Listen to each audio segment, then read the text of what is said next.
Hej, velkommen til min kanal. Jeg hedder Juhl Linde. Nu er det Halloween. Hvis I kan se, jeg har blået min tøj, hat og hvis I kan se her, så er der Halloween dernede. Helt dernede. Så det, jeg synes, vi skal gå dernede og kigge.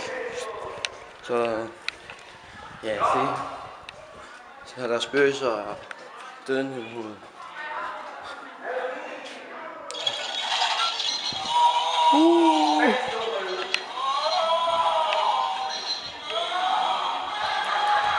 Så er det ikke alle sammen.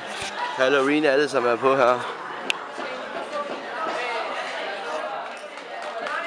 Alle er på. Ja.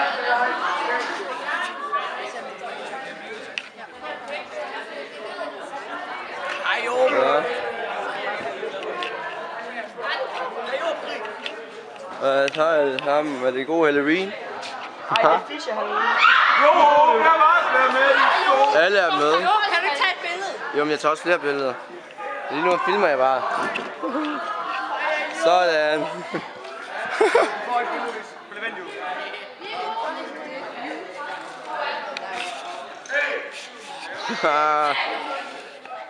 Sådan. Rigtig Halloween.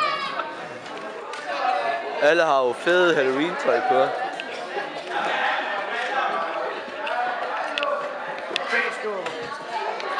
Men der kommer fandme også billeder frem. Og det. Så vi snakkes. Hej, velkommen igen. Nu er vi ved at spise. Ja, der er mange, der vil gå på bordet. Ja, det tror jeg også. Men musikken, hvornår kommer det, ved du det? Det er den 7. 8. Ja. Nej. 8. Jamen, de vil, I kan se her. De vil stille op af. Så det. Jeg er nok ved 8. Ja. Jeg er lige blevet vapør. Jeg er lige spist en. Og jeg er en dansezombie, der æder. Når man danser, så æder jeg det meget. Ja, så er der ham igen. XD. Tag det. Men her der er rigtig klam. En æderkop. Ej, det er det olie, de har brugt. Sådan lækkert. Der er mange sådan lidt ud af det hele, mand. Og så lidt sommerfugl af det. Og så vores bord der er der næsten heller ikke så mange mere. Det er næsten færdigt hele taget. Jeg skal også lige over. Her er Mikkel Løg. Og død musikken. Totalt død musikken, den er lidt over med masser af lys. Og så er der bare nogen her, ikke også? Og der er Christian. Hvad så? Du har flægt nogle bitches. Bitches. Masser af kondamer igen. Jeg går i byer, og det er fedt. Men der er for let. Jeg drikker for meget ekstra. Hej, Job! Hvad så? Så. Hvad så, Mads? Hvad med min blog? Skal vi ikke have en gruppebillede her lidt? Ja, hej! Det er England her. Jeg har et gruppebillede. Gruppebillede. Kom, jeg laver det. Der kommer en billede her om lidt.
Kom hvis I vil lære, og vi skal lide den dobbelt så meget, så husk at subscribe. Ja, og Roman, nu er det bedste ting er, hvis I skal finde en app, så betyder det,